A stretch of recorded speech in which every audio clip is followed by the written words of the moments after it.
Hello friends, 555 शक्ति channel में आप सभी का स्वागत है। सॉरी फ्रेंड्स, 2 दिन से मैंने कोई वीडियो नहीं डाला था क्योंकि थोड़ा सा शोरगुल था, घर में शादी का माहौल था तो मैं बिज़ी भी थी और थोड़ा शोर होने की वजह से मैं वीडियो भी नहीं डाल पा रही थी। तो मैंने सोचा चलो ठीक है, रिलैक्स ही करते हैं। तो अब आते हैं आज के टॉपिक पे। आप सबको पता है कि इस वक्त यूनिवर्स से रेगुलर गाइडेंस आ रही है कि सारे डिज़ायर को छोड़ के हमको स्पिरिचुअली बहुत ज़्यादा ग्रो करना है, अपने आप को स्पिरिचुअली बहुत ज़्यादा आगे लेके जाना है।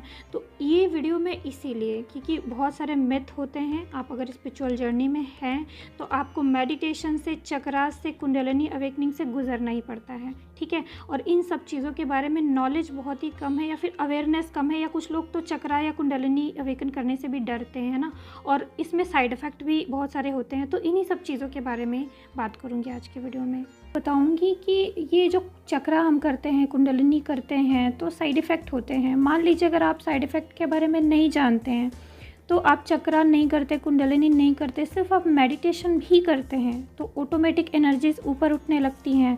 कोई कोई चक्रा अपने आप ही एक्टिवेट होने लगते हैं, कभी कभी तो कुंडलिनी भी अपने आप ही एक्टिवेट होती रहती है। अगर आप साइड इफ़ेक्ट्स के बारे में नहीं जानते रहेंगे और ये नहीं जानते रहेंगे कि इससे सेव कैसे करना है अपने आप को, तो डेफिनेटली आपको ये जो होता है ना उसका साइड इफ़ेक्ट, बैक पेन या फिर कुछ तबीयत ख़राब होना, ये सारी चीज़ें आपको फेस करनी पड़ सकती हैं। तो साइड इफ़ेक्ट वैसे क्या क्या हो सकते हैं ये तो मैं अभी आगे बताऊंगी। अभी चलिए कुछ और चीज़ों पे बात कर लेते हैं, चक्रा और कुंडलिनी के बारे में और मेडिटेशन के बारे में, और कब साइड इफ़ेक्ट होते हैं, कैसे होते हैं और इसको कैसे कंट्रोल किया जाना चाहिए। सबसे पहले जो ट्विन फ्लेम्स होते हैं उनको जो ये डर है कि चक्रास या कुंडलिनी अवेकन नहीं करना चाहिए, ये डर मैं आप लोगों के अंदर से निकाल देना चाहती हूँ।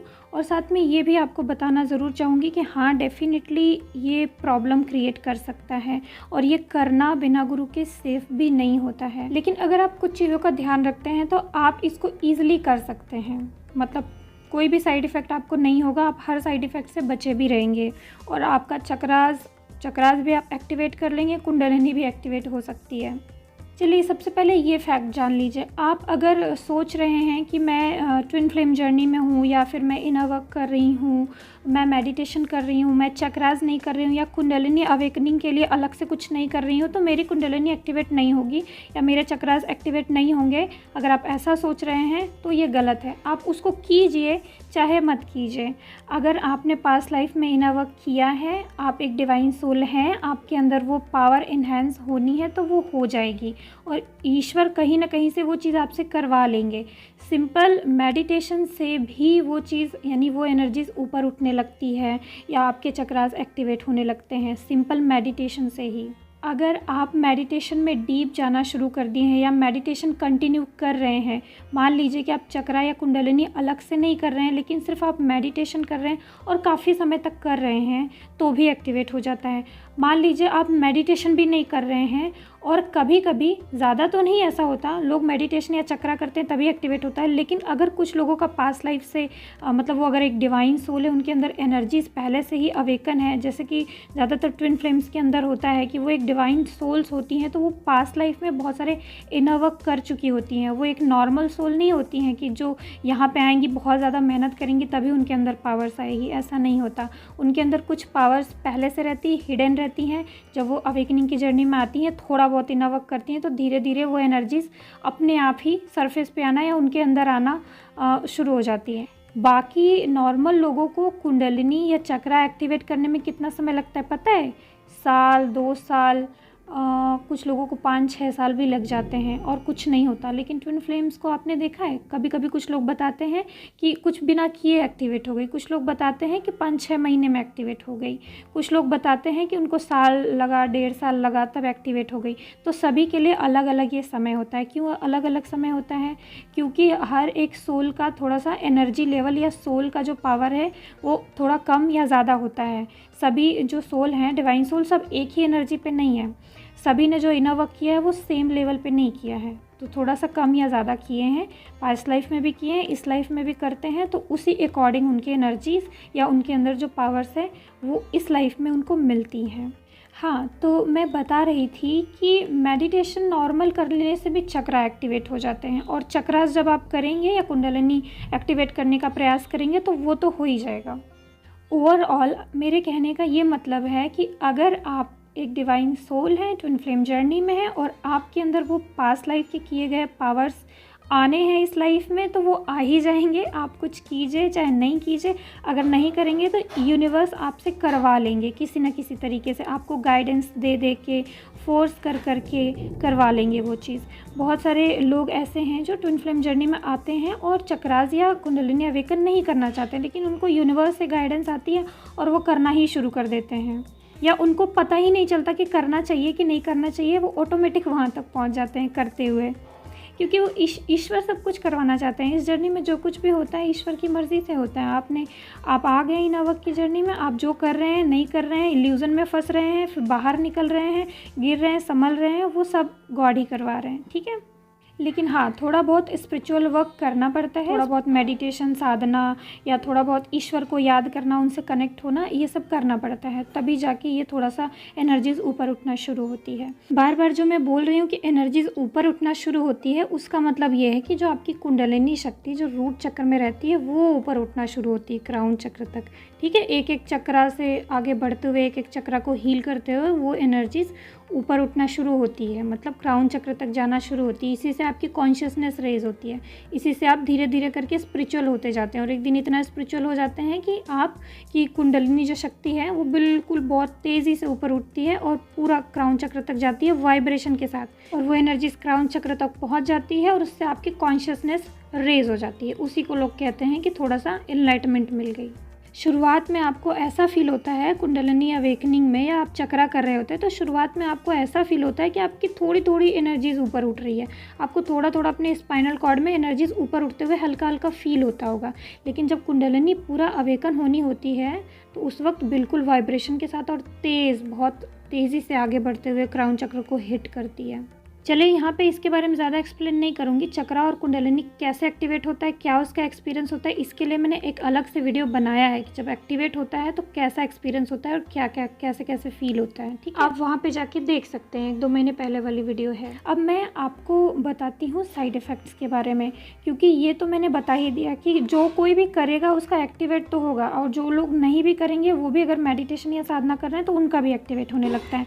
इस कंडीशन में आपको पता होना चाहिए कि जब हमको इसका साइड इफ़ेक्ट आने लग जाए तब हम क्या करें। चलिए अब 1 बाय 1 बात करते हैं। सबसे पहले ये बात करती हूँ कि साइड इफ़ेक्ट होता क्यों है। साइड इफ़ेक्ट इसलिए होता है क्योंकि आपके अंदर बहुत सारे इश्यूज़ होते हैं शुरुआत में, बहुत सारे आप लोगों के बॉडी में भी इम्प्योरिटीज़ होती हैं। आप जिस घर में बर्थ लेके आए हैं उस घर का जो DNA होता है, जीन्स होते हैं, वो भी इम्प्योरिटीज़ आपके अंदर आ जाती है। एंसेस्टर जो हैं उनसे भी आपके इस बॉडी में इम्प्योरिटीज़ आ जाती हैं। आपका इनर चाइल्ड वुंड, आपके बिलीफ सिस्टम और दुनिया भर का जो भी आपने पेन वगैरह सब कुछ झेला है वो सब आपके इसी बॉडी के अंदर रहता है।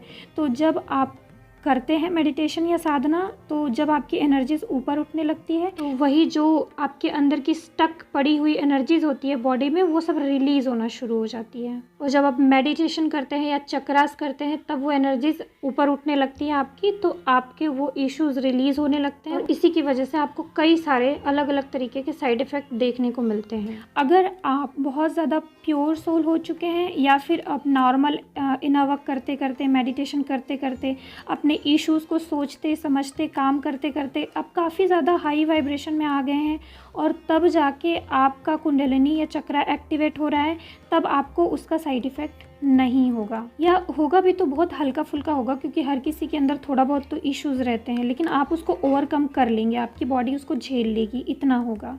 लेकिन अगर आपके अंदर ज़्यादा इश्यूज़ नहीं बचे हैं, अभी आपने पहले हीलिंग वगैरह कर ली है, सब कुछ ठीक कर लिया है, मतलब बहुत सारे इश्यूज़ अपने हील कर लिए हैं, तो आपको ज़्यादा साइड इफ़ेक्ट नहीं होता है। अगर आप लो वाइब्रेशन में हैं तब आपकी कुंडलिनी एक्टिवेट या चक्रास एक्टिवेट हो रहे हैं, तब आपको बहुत सारे साइड इफ़ेक्ट देखने को मिलते हैं, क्योंकि वो सारी एनर्जी से रिलीज़ होने लगती है ना। इसलिए अक्सर आपने क्या देखा होगा कि बहुत सारे लोग इनर वर्क करते करते, बहुत सारे इश्यूज़ को हील करते करते तो बहुत आगे जाते हैं, जब बहुत हाई वाइब्रेशन में आ जाते हैं तब उनकी जो कुंडलिनी है वो ऑटोमेटिक एक्टिवेट होती है, या उनका जो चक्रा है वो ऑटोमेटिक एक्टिवेट होने लगता है। क्यों उसी समय होता है? क्योंकि शुरुआत में आप लो वाइब्रेशन में थे। अगर उसी वक्त आपका कुंडलिनी या चक्रा एक्टिवेट कर दिया जाएगा तो आप उस एनर्जी को संभाल नहीं पाएंगे, आपको साइड इफ़ेक्ट देखने को मिलेगा, क्योंकि इश्यूज़ बहुत ज़्यादा रिलीज़ होने लगेंगे उसी के थ्रू, मतलब उसी चक्रास के थ्रू या उन्हीं सब चीज़ों के थ्रू एनर्जीज रिलीज़ होने लगेंगी, तो आपको साइड इफ़ेक्ट देखने को मिलेगा। अब ये साइड इफ़ेक्ट क्या क्या हो सकते हैं? आपको बैक पेन हो सकता है, ठीक है, लोअर बैक पेन हो सकता है, आपको ओवर ईटिंग हो सकती है, सर में बहुत ज़्यादा दर्द हो सकता है, या जो सा चक्रा आपका एक्टिवेट हो रहा है उस चक्रा से रिलेटेड उस चक्रा पे बहुत ज़्यादा पेन हो सकता है, या उस चक्रा के आसपास बहुत ज़्यादा पेन हो सकता है। आपको बहुत ज़्यादा नींद आ सकती है ना। हो सकता है कि लेज़ीनेस बहुत ज़्यादा बढ़ जाए, कुछ भी काम करने का मन ना करे, मीठा खाने का मन बहुत ज़्यादा कर सकता है। अगर आपका चक्रास या कुंडलिनी शक्ति शुरुआत में ही उठना शुरू हो जाए, आपने ज़्यादा अपने इश्यूज़ को हील नहीं किया है, अगर आपको ज़्यादा इसके बारे में जानकारी नहीं है और इसका साइड इफ़ेक्ट होने लग जाए, तो आपको ऐसा लग सकता है कि आपकी पूरी बॉडी गायब हो गई है, या आपको कभी कभी लग सकता है कि आपकी बॉडी का कोई पार्ट गायब हो गया है ना। कभी कभी आपको लग सकता है कि आपकी बॉडी थोड़ी सी टेढ़ी हो गई है, मतलब किसी एक साइड में झुकी हुई है, या आपको लग सकता है कि आपका एक पार्ट, मतलब कि शायद राइट साइड या लेफ़्ट साइड कोई पार्ट गायब हो गया है, आपको एक ही पार्ट फील हो रहा है। कभी कभी ऐसा लग सकता है कि आप आधे पार्ट में डिवाइड हो गए हैं, ऐसा भी फील हो सकता है। ये सारी चीज़ें साइड इफ़ेक्ट के लक्षण हैं। जब आपकी एनर्जीज इम्बैलेंस तरीके से ऊपर उठती है तो आपको ये सारी चीज़ें फील हो सकती है, या आपके जो कुंडलिनी शक्ति उसके ऊपर उठने की वजह से ही फील होता है आपको। वो जो शक्ति है वो बैलेंस नहीं है, वो इम्बैलेंस तरीके से ऊपर उठ रही है, इसीलिए ऐसा होता है। जब भी आपको कोई स्पिरिचुअल ग्रोथ होने वाला होता है या फिर आपकी कुंडलिनी अवेकन होने वाली होती है तो उसके पहले आपको बहुत सारी नेगेटिविटी फील हो सकती है, डीमंस अटैक वगैरह भी बढ़ जाते हैं। अब चूंकि इस एनर्जी को संभालना बहुत मुश्किल होता है, इसीलिए आपको नॉलेज होना ज़रूरी है। जब भी आपको ऐसा लगे कि एनर्जीज ऊपर उठ रही है, या आपको एस्ट्रल ट्रैवल फील हो रहा है, या फिर कुछ और मैजिकल पावर फील हो रहा है अपने अंदर, तुरंत नॉलेज इकट्ठी करना शुरू कर दीजिए। चीज़ों के बारे में पढ़ना, देखना, पूरा उसके बारे में रिसर्च कर डालिए कि क्या है, कैसा है, कैसे होता है। सभी लोगों के पास जाइए, पूछिए, यूट्यूब पे बहुत सारे वीडियो हैं, देखिए उसको, ठीक है। तो नॉलेज इकट्ठी करना बहुत ज़रूरी है, क्योंकि नॉलेज ही उस वक्त रहेगा तभी आप अपने उस एनर्जी को कंट्रोल कर सकेंगे।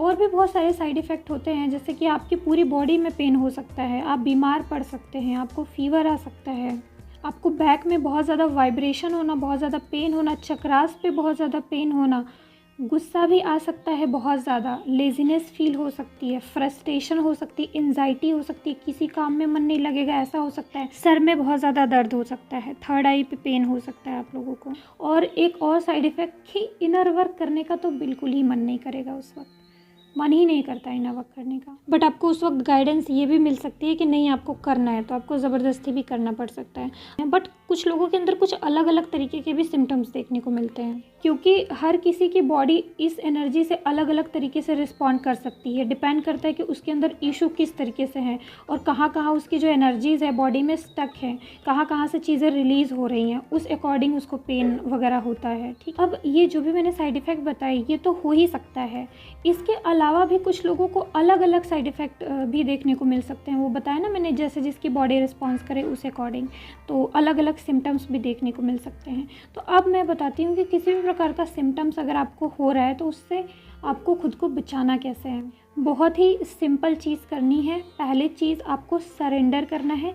कभी भी आप कुंडलिनी या चक्रास अगर कर रहे हैं, मेडिटेशन कर रहे हैं, तो पूरे मेडिटेशन को यूनिवर्स को सरेंडर करना ना भूलें, या अपने किसी गुरु को बनाया है तो उनको सरेंडर करके ही बैठें। मतलब कि अगर आप चक्रास कर रहे हैं या कुंडलिनी कर रहे हैं या कोई मेडिटेशन चक्रा या कुंडलिनी अवेकन करने के लिए कर रहे हैं, तो उस मेडिटेशन को सिंपली अपने गुरु को या अपने यूनिवर्स को सरेंडर कर दें और ये बोल दें कि इसका जो भी इफ़ेक्ट है, साइड इफ़ेक्ट है, वो सब आपको समर्पित है। आप प्लीज़ इसको मतलब कि बिना किसी साइड इफ़ेक्ट्स के अवेकन कराएं। मैं पूरी तरीके से आप पे निर्भर हूँ, मैं अपनी सारी एनर्जीज़ आपको सरेंडर करती हूँ या करता हूँ।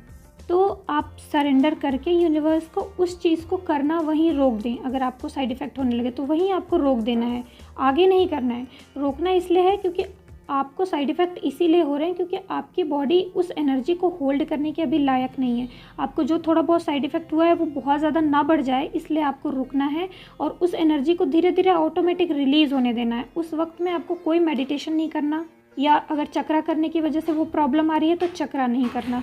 अगर आप चक्रा करना छोड़ दिए हैं और मेडिटेशन सिर्फ कर रहे हैं और मेडिटेशन करने से भी वो एनर्जीज बढ़ी जा रही है, यानी वो आपको पेन वगैरह अभी भी हो रहा है, साइड इफ़ेक्ट अभी भी हो रहा है, तो मेडिटेशन भी रोक देना है।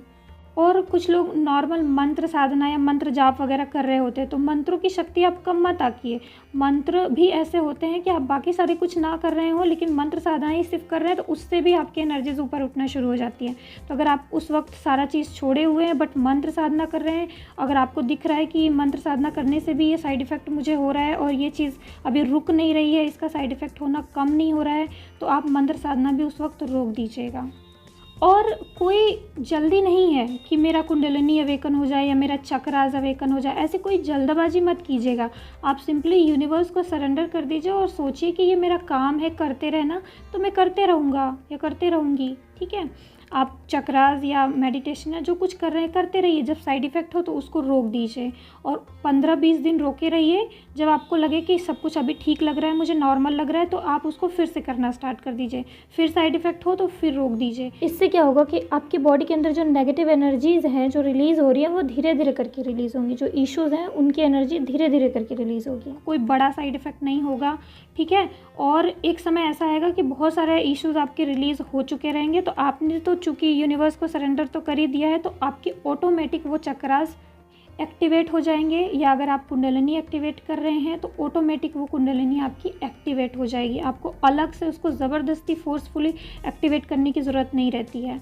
आपको वैसे भी अगर आप कुंडलिनी शक्ति फोर्सफुली एक्टिवेट कर रहे हैं तो नहीं होती है। और कुंडलिनी शक्ति के बारे में एक और मिथ है, ठीक है, वो ये है कि ये बहुत बड़ी ऐसी चीज़ है कि इसको ये हो जाए अगर एक्टिवेट किसी के अंदर कुंडलिनी शक्ति जाग जाए तो हम इनलाइटमेंट को प्राप्त हो जाते हैं, हमारे अंदर बहुत सारी पावर्स आ जाती हैं, हम भगवान बन जाते हैं, फिर हम ऐसे रह ही नहीं जाते मनुष्य की तरह, हमारे अंदर कोई इश्यूज़ नहीं रह जाता। नहीं, ऐसा नहीं होता है। हर किसी के अंदर यूनिवर्स जो हर किसी के अंदर उतनी ही कुंडलिनी शक्ति राइज करते हैं जितनी कि उसकी बॉडी मतलब संभाल पाए। ये जो कुंडलिनी शक्ति होती है ना, डेफिनेटली पूरा यूनिवर्स का पावर होता है ये, लेकिन ये सारे यूनिवर्स का पावर जो है वो आप ही के अंदर एकाएक नहीं डाल दिया जाएगा। ये जो कुंडलिनी शक्ति है स्टेप बाय स्टेप अवेकन होता है, मतलब कि आपकी कुंडलिनी शक्ति अवेकन होगी और यूनिवर्स आपको उस कुंडलिनी शक्ति में इतनी पावर देंगे जितना आपकी ये बॉडी संभाल सकती है, जितना आप इसको संभाल सकते हैं उतना आपके अंदर आएगा। और उसके बाद अगर आप अध्यात्म में लगे रह रहे हैं या फिर आप और ज़्यादा स्पिरिचुअल वर्क करते जा रहे हैं तो आपका जो सोल है, सोल बॉडी, उसका पावर और बढ़ता जाएगा। आपके आत्मा की शक्ति और ज़्यादा बढ़ती जाएगी और धीरे धीरे करके फिर एक और स्टेप आपके साथ होगा, मतलब दोबारा से कुंडलिनी अवेकन। आपको ऐसा लगेगा कि मेरे अंदर दोबारा से कुंडलिनी अवेकनिंग की प्रोसेस चल रही है और फिर से वो प्रोसेस होगा तो आपके अंदर और ज़्यादा यूनिवर्स की शक्ति आएंगी और उस वक्त भी दूसरी बार भी यूनिवर्स आपको उतनी ही पावर देगा जितनी आपकी बॉडी, आपकी सोल बॉडी, आपकी आत्मा कंटेन करने लायक है। जितनी आपकी बॉडी उस एनर्जी को संभालने लायक है उतनी ही यूनिवर्स की एनर्जी आपकी उस सोल बॉडी के अंदर ट्रांसफ़र की जाएगी कुंडलिनी शक्ति के रूप में। किसी के भी अंदर कुंडलिनी शक्ति की जो ऊर्जा है वो पूरी तरीके से आपके अंदर नहीं आएगी। आपने देखा होगा कि कुछ लोग कम स्पिरिचुअल होते हैं, कुछ लोग ज़्यादा स्पिरिचुअल होते हैं, कुछ लोगों के अंदर बहुत सारी पावर्स होती है, कुछ लोगों के अंदर कम पावर होती है। तो जो ये कुंडलिनी ऊर्जा है ना, वो प्रकृति की ऊर्जा है, वो यूनिवर्स ब्रह्मांड की ऊर्जा है, जो उसके अंदर बहुत ज़्यादा पावर है और वो सारा पावर आप अपनी बॉडी के अंदर नहीं कंटेन कर सकते। सब अपने अपने बॉडी, अपने अपने सोल के पावर के अकॉर्डिंग उस पावर को अपने अंदर हासिल कर सकते हैं या यूनिवर्स उतना ही उनके अंदर जागृत करते हैं जितना कि उनकी बॉडी संभाल सके उस शक्ति को, उतना ही करते हैं।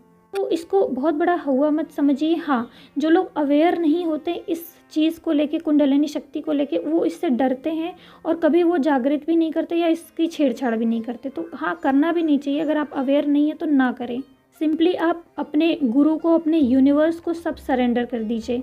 वो खुद इस चीज़ को देखेंगे, वो खुद संभालेंगे इस चीज़ को। अगर आपके अंदर वो अवेकन करवाना चाहते हैं तो खुद आपको अवेयर कराएंगे और इस रास्ते पे भेजेंगे, है ना। अगर जिनको गाइडेंस मिल रही है रुक जाना है, वो मत कीजिए, वो लोग रुक जाइए, क्योंकि हो सकता है कि आपके लिए वो सही नहीं हो या करना सही नहीं हो, इसीलिए रोका जा रहा है आपको। ठीक है, तो बिल्कुल इस चीज़ को, कुंडलिनी या चक्रास को आप यूनिवर्स को सरेंडर करके ही कीजिए या अपने गुरु को सरेंडर करके ही कीजिए, तब वो आपका बिना किसी साइड इफ़ेक्ट के अवेकन होगा। और आज का जो वीडियो बनाने का मेरा मकसद था कि जो लोग इस जर्नी में हैं, जो कर रहे हैं चक्रास या कुंडलिनी अवेकन जिनकी हो रही है, जो भी उनको साइड इफ़ेक्ट वगैरह हो रहे हैं, इसके बारे में वो अवेयर रहें, और अगर साइड इफ़ेक्ट हो रहे हैं तो उनको पता रहे और इसको वो ओवरकम कर पाए या इससे बच पाएँ। आप मंत्र साधना या कुछ नहीं भी करेंगे तो भी अगर आपकी पास्ट लाइफ से वो एनर्जीज आपके अंदर है तो इस लाइफ में वो ऑटोमेटिक अवेकन हो जाएगी बिना साइड इफ़ेक्ट के। तो चलिए फ्रेंड्स, बस यही आज के वीडियो में यही बात करनी थी। तो आई होप कि आप लोगों को इसके बारे में थोड़ी सी क्लैरिटी मिली होगी। ओके बाय फ्रेंड्स, ओम नमः शिवाय, ओम साईं।